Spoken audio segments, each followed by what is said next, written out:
बोलो पवन पुत्र हनुमान की जय। नमस्कार, हर हर महादेव, जय भोलेनाथ। आप सभी का स्वागत है आपके खुद के YouTube चैनल पर जिसका नाम है चाचा के फैक्ट्स। मेरा नाम नितिन है और मैं फैक्ट्स, ईश्वर से जुड़े चमत्कार, रोचक पौराणिक कथाएं और तीसरी शक्ति के प्रकोप के बारे में बात करता हूं।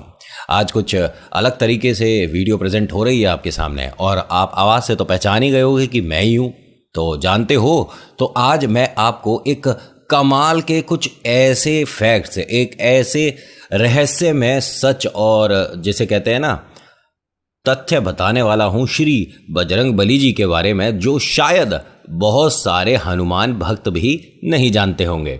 देखिए, ऐसा है, मैं हर बार आपसे बोलता हूं कि आप मेरी वीडियो को कहानी को सच माने ना माने वो एक अलग मैटर है, लेकिन अपने ईश्वर पर आस्था ज़रूर रखिए। 100% चमत्कार होने शुरू हो जाएंगे। और जो मैं आज आपको बताने वाला हूं, इन बातों को ध्यान से सुनिएगा। 101% आपके बहुत काम आने वाली है, क्योंकि बात हनुमान जी की है तो ताकत तो इसमें जुड़ ही जाएगी। अभी फिलहाल चैनल का इंट्रो, फिर उसके बाद आकर शुरू करता हूं। कहीं मत जाइएगा, पूरी सुनिएगा। हर हर महादेव।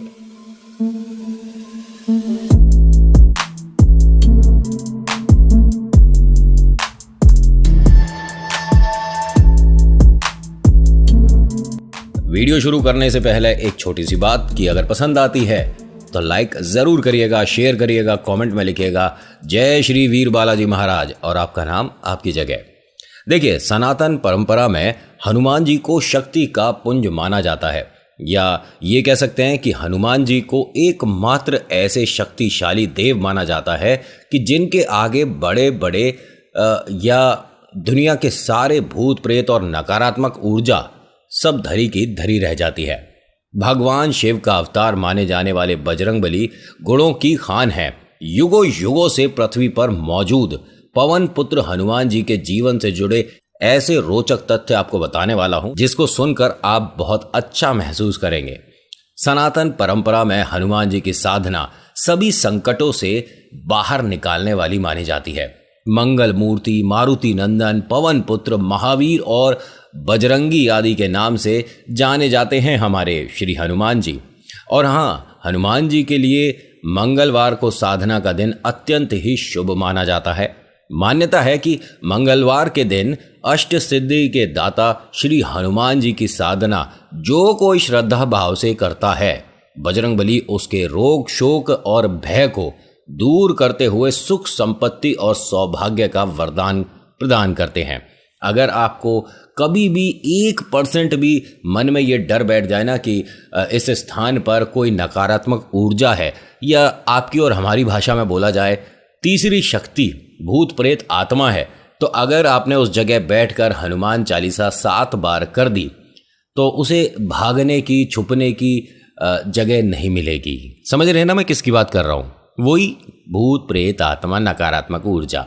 फिलहाल मैं आपको विस्तार से बताता हूं कुछ ऐसे फैक्ट्स जो आप नहीं जानते होंगे। नंबर 1, श्री हनुमान जी को भगवान शिव का 11वां रुद्र अवतार माना गया है, जिनका जन्म चैत्र मास की पूर्णिमा को माना जाता है। नंबर 2, संकट मोचन श्री हनुमान जी की साधना वैसे तो कभी भी की जा सकती है, लेकिन मंगलवार का दिन उनकी साधना आराधना के लिए अत्यंत ही शुभ माना जाता है, क्योंकि इसी दिन श्री हनुमान जी का जन्म हुआ था। कितने लोग जानते हैं कि हनुमान जी का हैप्पी बर्थडे मंगलवार को हुआ था? खैर, मान्यता है कि मंगलवार के दिन महावीर हनुमान जी की पूजा करने वाले पर हनुमान जी मंगल ही मंगल करते हैं और वो हमेशा खुश रहते हैं। नंबर 3, हनुमान चालीसा की तरह सुंदर कांड पाठ हनुमान भक्तों की सभी मनोकामनाओं को पूरा करके शुभ फल प्रदान करने वाला है। श्री रामचरितमानस के सुंदर कांड में हनुमान जी की महिमा का विस्तार से गुणगान किया गया है। मान्यता है कि जिस घर में भी सुंदर कांड का पाठ होता है, वहां पर हमेशा शुभता और संपन्नता का वास बना रहता है। एक छोटी सी और बात बताऊं, अगर आपके घर में 1 महीने में 3 बार भी सुंदर कांड का पाठ हो गया तो आपके घर की तरफ वो देख भी नहीं सकते। वो समझ रहे हो कि मैं किसे बोल रहा हूं? हु हा हा ही करने वाले भूत प्रेत आत्मा, ये आपके घर की तरफ देख भी नहीं सकते। नंबर 4, खुद को भगवान राम का अनन्य सेवक बताने वाले श्री हनुमान जी के बारे में मान्यता है कि जहां कभी भी रामचरितमानस का पाठ हो रहा होता है वे हमेशा वहां मौजूद रहते हैं। अब आपको इस बारे में एक बड़ी बात बताता हूँ। ज़्यादा दूर की बात नहीं है, दिल्ली से ही एक जगह मेरे पास ये मैसेज आया था कि हमारे घर रामचरितमानस का पाठ हो रहा था और हमें नहीं पता था कि हमारे घर उस पाठ में तकरीबन 8-9 लोग ऐसे हैं एक ही घर के जिन पर ये प्रेत बाधा थी, समस्या थी, मतलब भूत प्रेत आत्माओं से वो परेशान थे काफ़ी समय से, एक ही घर के लोग। लेकिन जब ये पाठ शुरू हुआ, यानी रामचरितमानस का पाठ जब शुरू हुआ, तो वो इस तरह से बंध गए, ना उठकर जा पाए, ना किसी को कुछ बता पाए। लेकिन जब पाठ संपन्न हुआ तो उसके बाद उन सभी ने एक बात स्वीकार करी कि हम तकरीबन 11 साल से परेशान थे, जो आज हम यहाँ पर आकर एकदम ठीक महसूस कर रहे हैं और उसके बाद से कोई समस्या हुई नहीं। अब सोचिए, हनुमान जी के नाम में, उनके पाठ में वो वजन है कि अगर आप श्रद्धा से उनका नाम लेते हैं, उनका पाठ करते हैं, तो आपको इस शक्ति से तो डरने की कतई जरूरत नहीं है। नंबर 5, जिस हनुमान चालीसा का पाठ हम प्रतिदिन करके बजरंगी से सुख संपत्ति और सौभाग्य का वरदान मांगते हैं, उसकी रचना गोस्वामी तुलसीदास जी ने की थी। कितने लोग जानते हैं कि तुलसीदास जी का पूरा नाम गोस्वामी तुलसीदास है? अगर जानते थे तो मुझे मैसेज करके बताना। जिसमें उनके बाल्यकाल से लेकर प्रभु श्री राम की मदद के लिए लंका जाकर माता सीता को खोजकर लंका दहन, संजीवनी बूटी के पहाड़ उठाकर लाने जैसी कई पराक्रमी प्रसंग का वर्णन है, यानी उनके बारे में बताया गया है। नंबर 6, यदि आप श्री हनुमान जी की साधना और गुणगान करते हैं और प्रभु श्री राम जी की पूजा नहीं करते हैं तो आपकी हनुमत साधना अधूरी मानी जाती है। यानी सिर्फ आपने हनुमान चालीसा करी, जय श्री वीर बालाजी महाराज, जय हनुमान जी करा और आप अपने बाकी काम में व्यस्त हो गए मंदिर में, यानी आपने राम जी की आराधना नहीं करी, तो हनुमान जी भी आपकी तरफ एक आंख से ही देखेंगे। ये मान लीजिए कि आपकी पूजा अधूरी रह गई।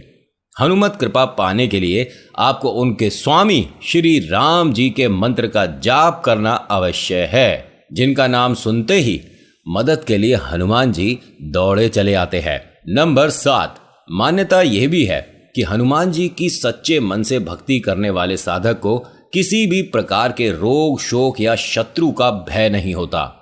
हनुमत कृपा से उसके ग्रहों से जुड़े सारे दोष दूर हो जाते हैं और उसका नाम 10 दिशाओं में गूंजता है। आपको एक और बात बता दूं कि ये जानकारियां धार्मिक आस्था और लोक मान्यताओं पर आधारित है, इसका कोई भी वैज्ञानिक प्रमाण नहीं है। इसे सामान्य जनरुचि को ध्यान में रखकर यहाँ मैंने प्रस्तुत किया है। ठीक है, इस बात को तो आप ध्यान में रखिएगा ही।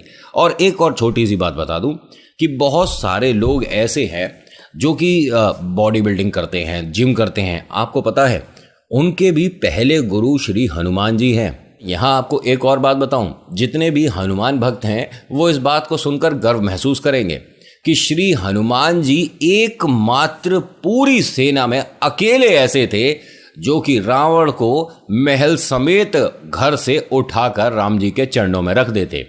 आप समझिए, वो तो रावण का देखिए जी हैप्पी बर्थडे राम जी के हाथों ही लिखा था, तो वो सारी लीला हुई, अन्यथा हनुमान जी अकेले काफी हैं पूरी लंका की सेना के लिए।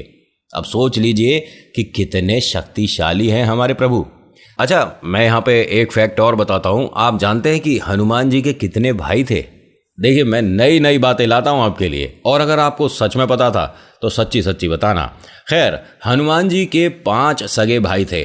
पुराणों में वानरराज केसरी के 6 पुत्रों का जिक्र मिलता है और इनमें हनुमान जी सबसे बड़े थे। उनके बाकी सभी भाई विवाहित थे। हनुमान जी के भाइयों में मतिमान, श्रुतिमान, केतुमान, गतिमान और धृतिमान शामिल थे, इसलिए इनके भाइयों का वंश अब भी चलता है। आपको पता है कि बजरंग बली क्यों कहा जाता है? नहीं, मैं बताता हूं। एक बार हनुमान जी ने देवी सीता से पूछा कि वे सिंदूर क्यों लगाती हैं। तब सीता जी ने बताया कि भगवान श्री राम उनके पति हैं और उनकी रक्षा और लंबी आयु के लिए वे सिंदूर लगाती हैं। ये सुनकर हनुमान जी ने सोचा कि यदि देवी सीता जी इतना सा सिंदूर लगाकर भगवान की उम्र बढ़ा सकती हैं तो मैं तो उन्हें बहुत ज़्यादा ही मानता हूँ, क्यों ना मैं पूरा शरीर सिंदूर से रंग लूँ। और उन्होंने इतना कहकर अपने पूरे शरीर पर सिंदूर लगा लिया। क्योंकि सिंदूर को बजरंग भी कहा जाता है, इसलिए उनका नाम उस दिन के बाद से बजरंगबली पड़ गया। एक मेरी तरफ से कमाल का फैक्ट आप लोगों के लिए, आपको पता है कि हनुमान जी ने भी रामायण की रचना की थी। आप कहोगे कि नितिन कैसी बातें कर रहे हो तुम, हमारे को ऐसा लगता है कि मन से बना। ऐसा कुछ नहीं है, मन से कुछ नहीं बनाते हम जो बताते हैं आपको वो बताते हैं जो कहीं ना कहीं से हमारे को सच के रूप में पता चलता है। क्या आपको पता है कि वाल्मीकि रामायण के अलावा भी हनुमान जी ने रामायण की रचना की थी और वे वाल्मीकि रामायण की तुलना में बेहतर भी थी।